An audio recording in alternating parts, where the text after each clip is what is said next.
সেখানে আমি 2টি শাড়ি, 2টি ব্লাউজ আর 2টো ছোট পোশাক পেয়ে গেলাম। আমি প্রথমে একটা ব্লাউজ নিলাম, তারপর একে একে সবগুলো জামাকাপড়ের সুগন্ধ নিয়ে যেমন ছিল তেমনই রাখলাম। এসবের মধ্যে একটা পোশাকে আঠালো একটা ভাব ছিল। সেটার সুগন্ধ এখনও আমার মাথায় আটকে আছে। ২০১৬ সাল, মাস ভুলে গেছি। আমার নাম সাইফ। আমি এবং আমার মা আমার ছোট মামার বিয়ের অনুষ্ঠানে যোগ দেওয়ার জন্য রেডি হচ্ছিলাম। সেই প্রোগ্রামে বাবা আমাদের সাথে যোগ দিতে পারেননি। কেন? কারণ আমার বাবা একজন টপ ক্লাস ব্যবসায়ী। ছোটবেলা থেকেই আমি তাকে টাকার মেশিন হিসেবে চিনি। কঠোর, শান্ত এবং ব্যবসা সম্পর্কে ভীষণ সিরিয়াস টাইপ ব্যক্তিত্ব তিনি। আমার মনে হয় তিনি শুধু একটি জিনিস জানেন, আর তা হলো টাকা।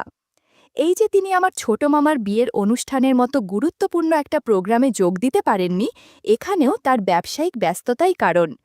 যাই হোক, আর কোনো উপায় না পেয়ে আমরা মা ছেলে আমাদের পরিবারের হয়ে প্রোগ্রামে যাওয়ার সিদ্ধান্ত নিলাম। আমরা বরপক্ষ, আর মা তো বোন, তাই অনুষ্ঠানে না এলে খারাপ দেখাই কি আর করা। আমার নানির বাড়ি আমাদের বাসা থেকে একটু দূরে। আমরা প্রোগ্রামের 2 দিন আগে সেখানে যেতে চেয়েছিলাম, কিন্তু শেষ পর্যন্ত আমরা তা করতে পারলাম না, আমার পরীক্ষার কারণে। তাই আমাদের সরাসরি যাত্রা করতে হলো হলুদের দিন। মনে আমরা যেদিন যাব সেদিনই হলুদ। আমরা সেখানে পৌঁছালাম বিকেল 3টায়। আমার বড় মামা এবং তার স্ত্রী, আমার অন্য খালারা সবাই আমাদের দেখে খুব খুশি হলো। আদর আপ্যায়ন চলল। আমি এদিকে আমার কাজিনদের সাথে কথা বলতে ব্যস্ত হয়ে পড়লাম, আর অন্যদিকে মা অন্যান্য আত্মীয়দের সাথে কথা বলতে। অনুষ্ঠান শুরু হবে সন্ধ্যা 7:30 সাধারণত আমরা সবাই জানি যে হলুদ প্রোগ্রাম সন্ধ্যার পরে শুরু করার কথা বলা হয়, তবে শেষ পর্যন্ত এটি রাত 8টার পরে শুরু হয় এবং রাত 1টা পর্যন্ত চলে। কোথাও কোথাও তো তা মধ্যরাত পর্যন্ত চলতে থাকে। এবারও তাই ঘটেছে। যখন সন্ধ্যা 7টা বাজে, তখন দেখলাম আমার খালা মামিরা রেডি হতে ব্যস্ত হয়ে গেলেন। যেহেতু আমরা ছেলে, তাই রেডি হতে একটু কম সময় লাগে। আমরা ছেলেরা কিন্তু রেডি। আমি আমার ফেসবুক অ্যাকাউন্ট ব্রাউজ করছিলাম এবং মাঝে মাঝে অন্য কাজিনদের সাথে কথা বলছিলাম। ওরা আমার বয়সের কাছাকাছি।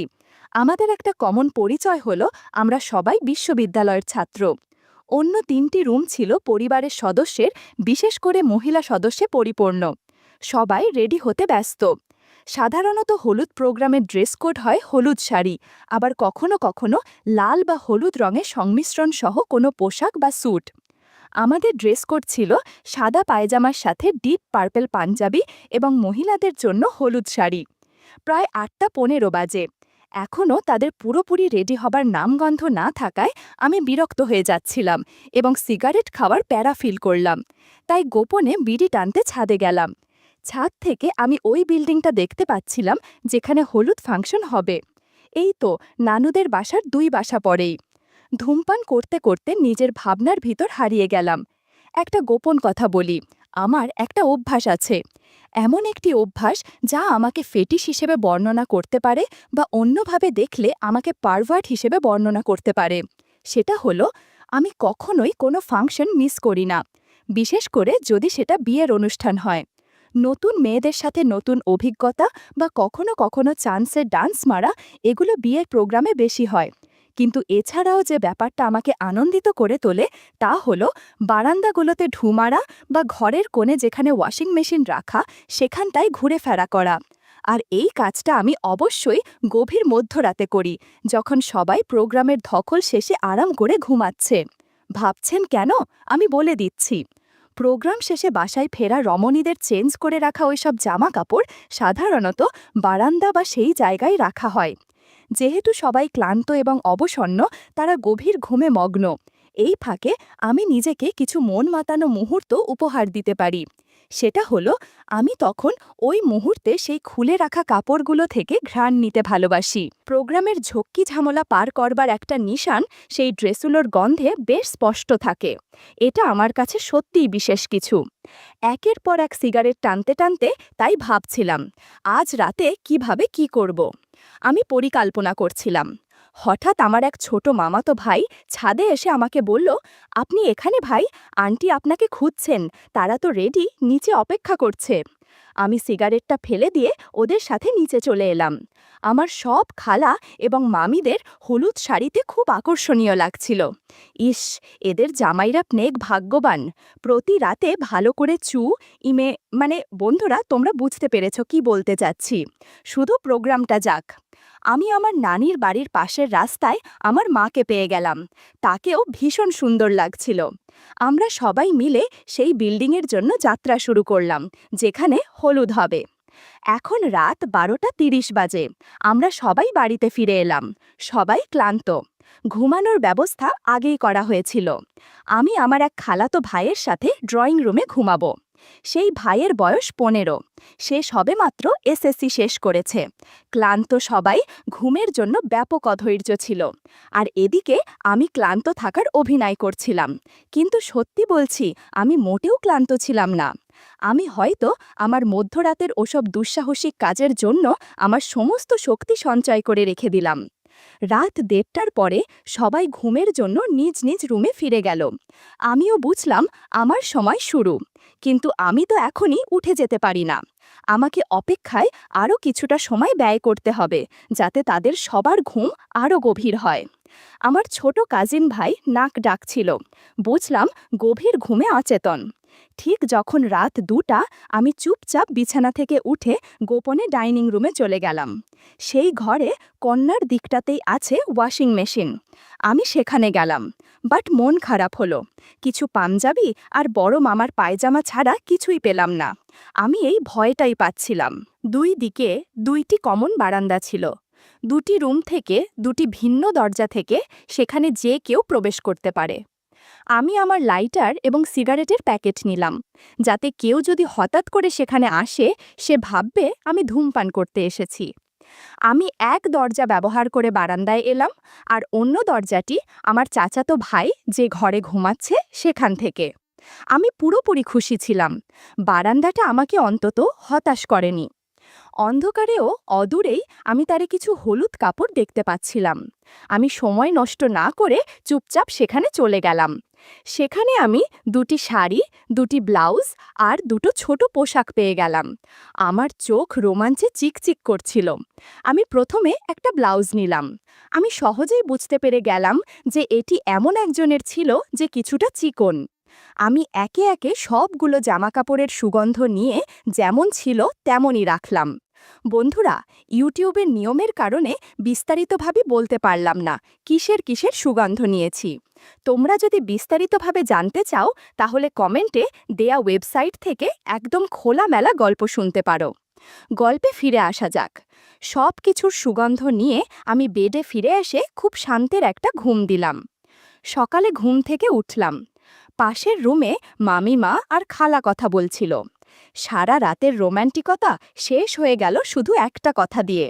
তারা বুয়াকে দিয়ে আগের দিনের কাপড়-চোপড় ধোয়া নিয়ে কি যেন আলাপ আলোচনা করছিল। খানিক বাদেই যা শুনলাম, অন্তরাত্মা কেঁপে উঠল আমার। অতপর অবশেষে আমি খুঁজে পেলাম সেই ছোট পোশাকের মালিককে, যার পোশাকে বেশি সুগন্ধ ছিল। সে আর কেই নয়, আমার মা। আমি বাকরুদ্ধ হয়ে গেলাম এবং মনের ভিতর কেমন ফাঁকা হয়ে গেল। কি করলাম এটা আমি? আমি নিজের ওপর কিভাবে প্রতিক্রিয়া দেখাবো বুঝতে পারছিলাম না। কি করি এখন? দুপুর 2টো। আমি গতরাতে যা করেছি তা ভেবেই সারা সকাল কাটিয়ে দিয়েছি। কোনো বিষয় গভীরভাবে চিন্তা করলে ভালো একটা ব্যাপার ঘটে। ক্রমাগত চিন্তা করবার দরুন আপনি বেশ কিছু পয়েন্ট দেখতে পাবেন, যা প্রথমবারের চিন্তায় চোখে ধরাই পড়েনি। আমার সাথেও একই ব্যাপার ঘটল। আমার মনেও একের পর এক বিভিন্ন ধরনের ধারণা এবং অবাস্তবিক চিন্তা জড়ো হচ্ছিল। যতবারই ভাবছি, ততবারই যেন সেই সুঘ্রাণ নাকে বাজছিল। আর একই সাথে যেন সেই স্বাদটা বারবার টের পাচ্ছিলাম। কি চমৎকার রকমের সেই স্বাদ! গতরাতে কি করে বসেছিলাম আমি, সেই ব্যাপারে ভাবতে গিয়ে তন্ময় হয়ে অন্য চিন্তা ভাবনায় যেন আমি হারিয়ে গেলাম। বন্ধুরা, আমার মায়ের পরিচয় দেয়া যাক। আমার মায়ের বয়স 40 বছর, কিন্তু তাকে দেখে এমনটা বোঝার উপায় নেই। গায়ের রং ফর্সা, ঘরে সাধারণত বেশিরভাগ সময় তিনি সালোয়ার কামিজই পরেন। আর কোনো প্রোগ্রাম থাকলে প্রোগ্রামের ড্রেস কোড যাই হোক না কেন তিনি শাড়ি পরবেন, এটা মাস্ট। সুন্দর গভীর চোখ, তার সাথে মিলিয়ে সুন্দর তীখালো নাক এবং তার ঠিক পরেই উপস্থিত ঠোঁট। তার ঠোঁটের সবচেয়ে সুন্দর ব্যাপার হলো তার ঠোঁটে একটা তিল আছে। মায়ের উচ্চতা 5 ফুট 2 ইঞ্চি, হালকা একটু মেদ আছে। বাবা সাংঘাতিক ব্যস্ত রকমের বিজনেসম্যান হওয়ায় হয়তোবা মাকে বেশি সময় দিতে পারে না। সুতরাং বয়স 40-এর কোঠায় চলে গেলেও এখনও যুবতী মনে হয়। মা বাসায় শাড়ি পরলেও এখন অনুষ্ঠান ছাড়া খুব একটা পরেন না। বাসায় থাকলে এখন তিনি উজ্জ্বল কালারের কোনো না কোনো সালোয়ার কামিজই পরে থাকেন। আজ এই সব জিনিস আমার মনে আসতো না যদি না আমি গতকাল রাতে সেই অভিজ্ঞতা পেতাম। বারবার একটা চিন্তা মাথায় আসছিল যে গতকাল কেন সে এতটা ভিজেছিল। কি হয়েছে যে মায়ের পোশাকের ওখানে ভেজা ছিল? কিছু কারণ তো অবশ্যই আছে, কারণ ছাড়া তো কিছুই হয় না। আমার প্রশ্ন হলো কেন? একবার আমি ভেবেছিলাম মা হয়তো বাবাকে অনেক মিস করছেন এবং সেই মিসের ফলাফল সেটা। তারপর আবার আমার মন বলল অন্য কারণও তো থাকতে পারে। প্রোগ্রাম চলাকালীন কেউ কি কিছু করেছিল নাকি? কথাটা ভাবতেও অন্য রকম রাখছিল। আমাকে খুব দ্রুত পরিকল্পনা করতে হবে। কিভাবে আমি এই রহস্যের সমাধান করব সেটা ভাবতেই হবে, এবং তার জন্য আজকের রাতেও একটা অ্যাডভেঞ্চার আবশ্যক। আজ আমার মামার বিয়ের দিন। আজ আরও একটি ফাংশন হবে। মা এবং অন্যান্যরাও আজ রেডি হবে, নতুন কোনো সাজে নিজেদের তুলে ধরবেন। আমাকে আজ রাতেও তার ছোট পোশাক চেক করতে হবে। পেতেও তো পারি আরও কোনো বিষয়। রাত 8:30 বাজে। আমরা কমিউনিটি সেন্টারে আছি। প্রোগ্রামে আমি কোনো সুন্দরী মেয়ে বা মহিলা দেখলাম না, বা হয়তো অনেক সুন্দরী রমণী ছিল আশেপাশে, কিন্তু আমার মন যে অস্থির হয়েছিল আমার মায়ের ভাবনায় আর রাতের সেই রহস্যের উদ্ঘাটন নিয়ে। আজকে মাকে যেন নতুন রূপে দেখছিলাম। আগে কোটবাড়ি না দেখেছি, কিন্তু আজকের দেখা পর্যবেক্ষণ বেশ ভিন্ন। মা আজ শাড়ি পরেছে, পরনে একটা গর্জিয়াস নীল রঙের কাতান শাড়ি, তার সাথে ম্যাচিং করা ব্লাউজ। ঠোঁটে দিয়েছে লাল করে পুরো লিপস্টিক। শুধু তাই নয়, ঠোঁট জোড়া দেখলে মনে হবে ওপরে হয়তো হালকা গ্লসি দিয়েছে। মাকে দেখে আমার চোখ সরছিলই না একদম। ঠিক যেন হাউকাউ করা এক গাদা মানুষের ভিড়ে ফুটন্ত কোনো নীল গোলাপ। যেন অপসরী কেউ নেমে এসেছে মর্তের বুকে। মঞ্চে আমাদের সামনে আমার মামা ও তার নববিবাহিত স্ত্রী বসেছিল। নতুন মামির বয়স 25-26 হবে হয়তো, বাট তাকে দেখার বা পরখ করবার কোনো প্রকার ইচ্ছা আমার মধ্যে থেকে আসছিল না। আমি আমার মায়ের সাথে থাকার চেষ্টা করছিলাম। তিনি যেখানেই যান না কেন, যার সাথে কথা বলেন, আমি নিরাপদ অবস্থান থেকে সেই সমস্ত ঘটনা খুব খুঁটিয়ে খুঁটিয়ে দেখছিলাম। মায়ের কার সাথে কথা হচ্ছে খুব সাবধানে চেক করার চেষ্টা চালাতে চালাতে বেশ রোমাঞ্চ অনুভব হচ্ছিল। কারোর সাথে তার কথা হলে কেমন টাইপ কথা হচ্ছে এবং তারা কি কথা বলছে তা শোনার চেষ্টাও বাদ রাখিনি। পারিবারিক সম্পর্কের কারণে অনেক মানুষের সাথেই মাকে কথা বলতে হয়েছে, শুধু সিম্পল আলাপ ছাড়া আর কিছুই না। এই ধরুন তাদের অবস্থা সম্পর্কে জিজ্ঞাসা করা, বাচ্চাদের আদর করা, বাসায় আসার ইনভাইট দেয়া, এসবই চলছিল। হঠাৎ এক সমস্যার উদয় হলো। অনুষ্ঠানের শুরু থেকেই সব ধরনের দায়িত্ব এড়িয়ে চলার চেষ্টা করছিলাম, যাতে আমি মাকে খুব কাছ থেকে লক্ষ্য করতে পারি। কিন্তু একটি প্রবাদ আছে না, যেখানে বাঘের ভয় সেখানেই সন্ধ্যা হয়। ঘটলও তাই। আমার এক খালা আমাকে নিচে যেতে বললেন এবং কোনোভাবে কিছু পানের ব্যবস্থা করতে। পান নাকি শর্ট পড়েছে। অতিথিরা খাবার দাবার শেষে একটু পানের খিলি মুখে দিয়ে খোশ গল্পে মেতে ওঠেন, এমনটা তো দেখাই যায়। কি আর করার, অগত্যা তার কাছে থেকে কিছু টাকা নিয়ে আমাকে লক্ষ্মী ছেলের মতো পানের সন্ধান করতে নিচে নেমে যেতে হলো। রাস্তায় এসে দেখলাম পান পাওয়া যাবে এমন কোনো ঝুপড়ি টাইপ দোকান নেই বললেই চলে। এদিকে আমার মনে হাজারো ভাবনা ভাবনার ভিড় জমে আছে। কি ঘটছে সেখানে? আমার মা কার সাথে কথা বলছেন এখন? তার কি কিছু হচ্ছে? সবচেয়ে গুরুত্বপূর্ণ চিন্তাটা হলো যে লোকটি কে? যদিও আমি নিশ্চিত ছিলাম না যে আমি আগের রাতের মতো আজ রাতেও ফলাফল কি না, তবে আমি আশা করছিলাম যেন পাই। পান হাতে নিয়ে কমিউনিটি সেন্টারে ফিরে যেতে আমার ৩০ মিনিট লেগে গেল। আমি পানের ব্যাগটা আমার খালার হাতে দিলাম এবং মাকে খুঁজতে লাগলাম। তাকে কোথাও দেখছিলাম না। বুকের ভিতরটা কেমন যেন করে উঠছিল। আমি কি কিছু মিস করেছি? হয়তো হ্যাঁ, আমি সেই ব্যক্তিকে মিস করেছি যে খুব ভাগ্যবান। আমি তার ফেসটা দেখতে হয় পারলাম না, মিস করে ফেললাম। আমার মনে এরকম অনেক চিন্তাই থেকে থেকে ঘুরপাক খাচ্ছিল। আমি আমার বড় মামাকে কাছে পেয়ে জিজ্ঞেস করলাম, মামা, মা কোথায়? সে বলল, আমি তো ঠিক বলতে পারছি না বাবা, জানি না আপা কোথায় আছে, কিন্তু তাকে তো এখানেই ঠিক ৫-১০ মিনিট আগে দেখেছি। ও, ওই তো ওখানে, ওই যে। আমার মামার হাতের ইশারা অনুসরণ করে আমি স্টেজের পাশে আমার মাকে দেখতে পেলাম। তিনি আর একজন মহিলার সাথে ছবি তোলার জন্য পোজ দিচ্ছিলেন। আমি সেই মহিলাকে চিনি। সে কান্তা খালা, আমার মায়ের স্কুল জীবনের বেস্ট ফ্রেন্ড। আমি ওনাদের কাছে গিয়ে কান্তা খালাকে সালাম দিলাম। যদিও সেই খালা আর আমার মায়ের বয়স একই ছিল, কিন্তু খালা দেখতে তার বয়সের চেয়ে বড়। মা আমাকে জিজ্ঞেস করলেন আমি কোথায় ছিলাম এতক্ষণ। আমি তাকে সব বললাম। প্রোগ্রাম ভালোভাবেই শেষ হলো। যখন রাত ১১টা বাজে, আমরা পুনরায় নানির বাড়িতে ফিরে যাওয়ার প্রস্তুতি নিলাম। বাকি সময়ে আমি সন্দেহজনক কিছু দেখলাম না, কিন্তু ফেরার পথে মাকে একটু অফ মনে হলো। জিজ্ঞেস করতেই বলল খুব নাকি মাথা ধরেছে, বাসায় গিয়ে যত তাড়াতাড়ি সম্ভব শুয়ে পড়বে। আমি মনে মনে খুশি হলাম। মনে মনে বললাম, হ্যাঁ তুমি ঘুমাও, তুমি ডিপ একটা ঘুম দিলেই তো আমার কাজে সুবিধা হবে। রাতের বেলার চেকিং অ্যাডভেঞ্চারের কথা মনে হতেই ভিতরে ভিতরে আনন্দ হচ্ছিল। রাত বাজে ২:৩০, সবাই অত্যন্ত টায়ার্ড, সুতরাং যে যেখানে জায়গা পেয়েছে সেখানে পড়ে পড়ে ঘুম। গভীর ঘুমের তলানিতে হারিয়ে গেছে এখন তারা। পুরো বাড়িটা নিস্তব্ধ, একমাত্র জেগে আছি আমি। এক হাতে সিগারেট, অন্য হাতে ছোট পোশাকটা ধরে আছি। আজ মা পুরো সময় ধরে পড়া ছিল শাড়ির নিচে, শুধুমাত্র কালারটা গতদিনের তুলনায় ভিন্ন, বাকি সবকিছুই সেম। একটা জিনিস খেয়াল করেছি, মা মাত্র ৩.৫ অথবা ৪ ঘন্টার মতোই এটা পড়ছে প্রোগ্রামের জন্যে, কিন্তু এই অল্প সময়ের মধ্যে এটাই কি যে এক মারাত্মক ঘ্রাণ। আজও এটাই ভেজা ভাবটা পেয়েছি। এর মানে হলো প্রোগ্রামে আমি যখন নিচে পান আনতে গিয়েছিলাম ওই সময়ই কিছু না কিছু ঘটেছে। মনে মনে খালাকে বকতে লাগলাম, না এভাবে হবে না, অন্য কিছু অবলম্বন করতে হবে। কিন্তু কি করা যায়? কিছুটা ভাবতেই মাথায় একটা বুদ্ধি এলো, আর তাতেই আমার চোখ চকচক করছিল। আজকের দুপুরের দিকে বড় মামিকে এমনটা বলতে শুনেছিলাম, আচ্ছা আপা, আপনি ফেসবুক ইউজ করেন না কেন? তাহলে তো অন্তত যখন তখন আপনাকে ফোন দেয়া যায়। আমাদের অলমোস্ট সব আত্মীয়ই কিন্তু ফেসবুকে অ্যাড আছে। আপনাকে আগেও বলেছিলাম, কিন্তু আপনি তো অ্যাকাউন্ট খুললেন না। উত্তরে মাকে বলতে শুনেছিলাম, হ্যাঁ দেখি খুলব অ্যাকাউন্ট একটা।